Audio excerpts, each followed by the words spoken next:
வணக்கம் நண்பர்களே, உங்களை ரொம்ப நாள் கழித்து சந்திக்கிறதுல எனக்கு ரொம்ப சந்தோஷமாக இருக்குது.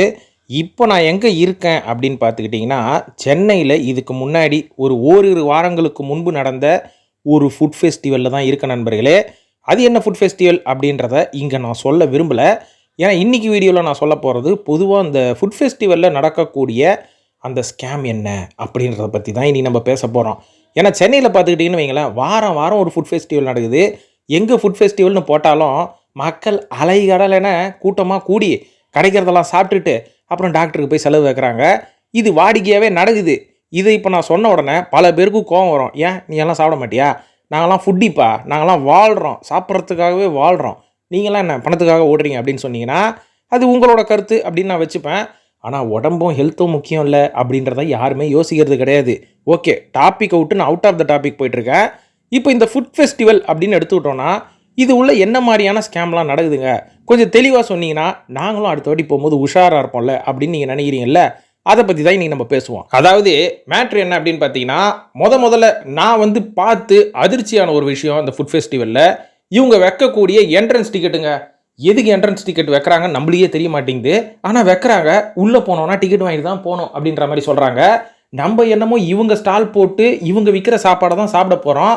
அதுக்கு எதுக்கு இந்த என்ட்ரன்ஸ் டிக்கெட்டு? ஓகே, அது ஒரு 10 ரூபா 20 ரூபா இருந்தால் பரவாயில்ல. ஒரு சில இடத்துல 100 ரூபா 200 ரூபா இப்படி போயிட்டு இருக்கு என்ட்ரன்ஸ் டிக்கெட்டு. ஆனால் நான் போன ஃபுட் ஃபெஸ்டிவலில் ஓரளவுக்கு நாமினல் தாங்க, ஒரு 50 ரூபா என்ட்ரன்ஸ் டிக்கெட் வாங்கினாங்க. அப்போ எதுக்குப்பா நீ போனேன், இவ்வளோ குறை பேசுகிறேன், ஏன் போனேன்னா இது ஒரு சோஷியல் காசுக்காக, இந்த ஒரு சோஷியல் காசுனா சோஷியல் துட்டு கிடையாது, ஒரு சோஷியல் விஷயத்துக்காக இதை பண்ணுறாங்க. இதில் வர அமௌண்ட்டை ஒரு பெரிய இடத்துல டொனேஷனாக கொடுக்க போகிறாங்க அப்படின்னு ஒரு விஷயம் நான் தெரிஞ்சனால ஓகே நம்மளால் முடிஞ்சது அப்படின்ற மாதிரி நான் போனேன். ஓகே ரைட்டு, விஷயத்துக்குள்ளே வரேன். அப்பப்போ நான் டாபிக் விட்டு அப்படி தான் வெளில போயிடுவேன். ஓகே, இந்த மாதிரி என்ட்ரன்ஸ் டிக்கெட் வாங்குறாங்க இல்லைங்களா, இது எதுக்கு பிரயோஜனன்றது நம்மளுக்கே தெரியல. ஓகே, இதுவாச்சும் பரவாயில்லைங்க. பார்க்கிங்க்குன்னு டிக்கெட் வாங்குவாங்க. ஒரு காருக்கு 100 ரூபா வாங்குறாங்க அப்படின்றத கார் வச்சுக்கிறவங்க விற்கிற நிலைமைக்கு யோசிக்க ஆரம்பிச்சிடுவாங்க. காரை வாங்கி பெட்ரோலுக்கு தான் இவ்வளோ செலவுனா பார்க்கிங்க்கு கூட கொய்யால 100 ரூபா 150 ரூபா வாங்குறியா? ஏன் ஒரு சில தேட்டர் மல்டிப்ளெக்ஸுக்கெல்லாம் போனால் 300 வாங்க. இதெல்லாம் யார் கேட்குறது? இந்த ஃபுட் ஃபெஸ்டிவலில் மினிமம் காருக்கு 100 ரூபா வைக்கிறாங்க, பைக்குக்கு 50-60 ரூபா வைக்கிறாங்க. சமீபத்தில் கூட இந்த தீவு திருடலில் எக்ஸிபிஷன் போட்டாங்க. அங்கே போய் பார்க்கிங் பண்ணலான்னு போனால் ஒரு பிரியாணி விலைக்கு பார்க்கிங். அப்படின்னா நீங்களே எவ்வளோ இருக்குன்னு கொஞ்சம் கற்பனை பண்ணி பார்த்துக்கோங்க. ஸோ இந்த மாதிரி தான் பார்க்கிங்க்கும் இவ்வளோ வாங்குறாங்க. ஏங்க உங்கள் ஃபுட் ஃபெஸ்டிவலுக்கு தாங்க அங்கே வரோம், டிக்கெட்டு கொஞ்சம் பார்க்கிங் சார்ஜஸ் கம்மியாக இருந்தால் பரவாயில்ல, இவ்வளோ வச்சிங்கன்னா நான் நடந்தே வந்துடுவேன், பஸ்ஸில் வந்தாலும் இதே பார்க்கிங் சார்ஜ் ஆகுது. என்ன மாதிரியான ஒரு காமன் மேன் என்ன தான் பண்ணுவான்? சரி பாஸ், இப்போ டிக்கெட்லாம் எடுத்தாச்சு, என்ட்ரன்ஸ் டிக்கெட் எடுத்தாச்சு, பார்க்கிங்கும் பண்ணி தொலைச்சாச்சு, நேராக இப்போ உள்ளே போகிறோம். உள்ளே போனோடனே இவங்க என்ன பண்ணுவாங்கன்னு பார்த்தீங்கன்னா, போனோடனே ஒரு வில்லேஜ் செட்டப்பு இல்லைனா கொஞ்சம் ஒரு இண்டஸ்ட்ரியல் விஷயத்தில் இருக்கிற மாதிரி ஒரு என்டர்டெயின்மெண்ட்டான விஷயங்கள்லாம் அப்படி வச்சுருவாங்க. இதை நம்ம இதுக்கு முன்னாடி எங்கேயும் பார்க்காத மாதிரி இவங்க செட் பண்ணி வச்சுருவாங்க. சரி, நம்மளும் போனதுக்கு இது கூடலாம் இன்னும் ஒரு ஃபோட்டோ எடுத்து தொலைவோமே அப்படின்ற மாதிரி பசுமாடு கூட நின்று ஃபோட்டோ எடுக்கிறது, அதுக்கப்புறம் மரத்துக்கு கீழே நின்று ஃபோட்டோ எடுக்கிறது, ஓலை குடிசை பக்கத்தில் நின்று எடுக்கிறது, இந்த மாதிரியான விஷயங்கள்லாம் உள்ளே போயிட்டோம். என்ட்ரன்ஸ் டிக்கெட்டை கொடுத்து உள்ளே போய் நின்னாச்சு. கடமைக்கே கழுதையை எடுத்துப்போம் அப்படின்ற மாதிரி நம்மளும் கடமைக்கே ஃபோட்டோ எடுப்போம். ஆனால் சில பேர் இதுவே ஒரு பொழப்பா செல்ஃபி ஸ்டிக்கெல்லாம் எடுத்துகிட்டு கோப்ரோ கேமராலாம் எடுத்துகிட்டு என்ன மாதிரி கண்டென்ட் பண்ணுவாங்க. இவங்களெல்லாம் என்ன சொல்கிறது, இந்த மாதிரி ஒரு குரூப்பும் உள்ளே சுற்றிக்கினே இருக்கும். இதெல்லாம் தாண்டி ஃபோட்டோவெல்லாம் ஒரு மணி நேரம் எடுத்து டைமை வேஸ்ட் பண்ணதுக்கப்புறம் இந்த அளவுக்கு நம்ம வீட்டிலே உட்காந்துருக்கலாமே அப்படின்னு யோசனை வரும்போது அப்போ தான் நம்ம கண்ணில் தென்படும் இந்த ஃபுட் கோர்ட்டு அப்படின்ற மாதிரி சொல்லலாம். என்னங்க அது ஃபுட் கோர்ட் அப்படின்னு பார்த்தீங்கன்னா, ஃபுட்டு சரியில்லைன்னா போய் கோர்ட்டில் நின்று பஞ்சாயத்து பண்ணுமான்னு கேட்டிங்கன்னா அந்த ஃபுட் கோர்ட் கிடையாது. அங்கே சின்ன சின்ன ஸ்டாலில் பனியாரம், பஜ்ஜி, சமோசா, கொஞ்சம் தள்ளி போனால் பிரியாணி, சிக்கன் 65. இப்போ புதுசாக ஒரு ட்ரெண்ட் வந்திருக்கு, பார்பிக்யூ. அதாவது நல்லா இருக்கிற சிக்கனை தீன்னு தீச்சு கொடுக்குறாங்களாம்.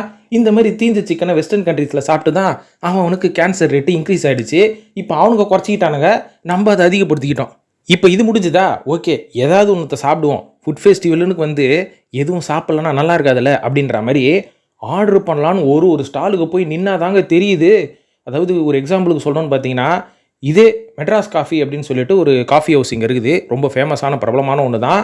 அங்கே போய் நான் காஃபி குடிச்சிருக்கிறேன். எனக்கு தெரிஞ்ச வரைக்கும் 15-20 ரூபான்னு நினைக்கிறேன்.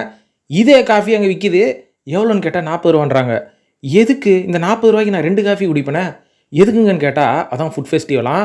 அப்புறம் பிரியாணி எவ்வளோங்கன்னு கேட்டால் சாதாரண பிரியாணிங்க, அது வெளில 100 ரூபா கூட விற்க மாட்டானுங்க, 50 ரூபா கூட ஒர்த்து இல்லை, 150 ரூபான்னு வானுங்க. பார்பிக்யூ விற்கிறேன்னு சொல்லிட்டு அது ஒரு 200 300. சமோசா எவ்வளோப்பா? 40 ரூபா. யோ அதே மைதா மாவு அதுக்கப்புறம் அதே உருளைக்கிழங்கு தானேயா, அதில் என்னய்யா 40 ரூபா, நீ என்ன ஆஸ்திரேலியாவிலேருந்து உருளைக்கிழங்கு வந்து இறக்குமதி பண்ணி எடுத்துன்னு வர அப்படின்ற மாதிரி கேட்க தோணும். ஆனால் அங்கே ஒன்றும் பண்ண முடியாது. ஏன்னா எல்லாரும் வாங்கி சாப்பிட்டுன்னு இருப்பாங்க. எல்லாரையும் வாங்கி சாப்பிட்றாங்க, வந்துட்டுமே வாங்கி சாப்பிட்டு தானே ஆகணும். இதே சமோசா வெளில சாப்பிட்டா 10 ரூபாவில் முடிஞ்சு போயிடும், எதுக்கு 40 ரூபா கொடுத்து சாப்பிட்ணும் அப்படின்ற மாதிரி எனக்கு கேள்வி வந்தது. இப்போ இதெல்லாம் சொன்னோன்னே உங்களில் பல பேருக்கு செமகாண்டா இருக்கும். அப்புறம் என்ன மானாவுக்கு நீ போய் ஃபுட் ஃபெஸ்டிவலுக்கு போனேன் அப்படின்னு பார்த்தீங்கன்னா, போகிறேன், நல்லா இருக்குமா நல்லா இல்லையான்னு தெரியல, என்னன்னு தெரிஞ்சுக்கிறதுக்கு போகிறேன்.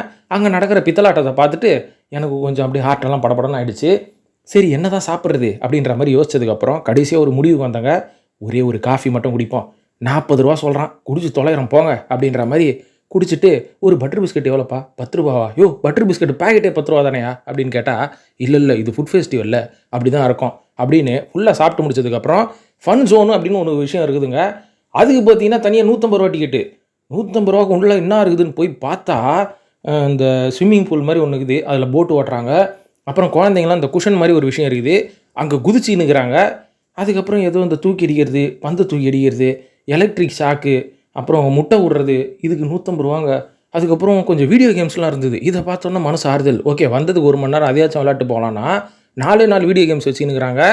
அதுக்கு தனியாக 150 ரூபா டிக்கெட்டான். இது என்னதுன்னு சொல்கிறது? இதுக்கு கொடுத்து காசை கொடுத்து இவ்வளோ கொடுத்து வந்து வெறும் 3 மணி நேரம் ஸ்பெண்ட் பண்ணுறதுக்கு நம்ம ஊரில் தான் கட்டி வச்சுக்கிறாங்களே குயின்ஸ்லாண்டு, எம்ஜிஎம், லொட்டு லொசுக்குன்னு, அதுக்கு ஒரு 500 ரூபா டிக்கெட்டை கொடுத்துட்டு அங்கே போய் டைம் ஸ்பெண்ட் பண்ணுறது எவ்வளோ பெட்டர் அப்படின்னு நினைக்கிறேன். அதனால் இப்போது இந்த சம்மரில் வந்து ஏகப்பட்ட ஃபுட் ஃபெஸ்டிவல் எங்கே பார்த்தாலும் திறந்து வச்சுக்கிறாங்க. ஜாகிரதை மகளே, போய் காசை வேஸ்ட் பண்ண வேணாம். அப்படியே வேஸ்ட் பண்ணுவேன், எனக்கு ஃபுட் ஃபெஸ்டிவலே நான் பார்த்ததில்ல, போகணுன்னு நினச்சிங்கன்னா தாராளமாக போங்க. இல்லைனா ஒரு நல்ல அம்யூஸ்மெண்ட் பார்க் போய் பசங்களோட என்ஜாய் பண்ணுங்கள் நண்பர்களே. நன்றி.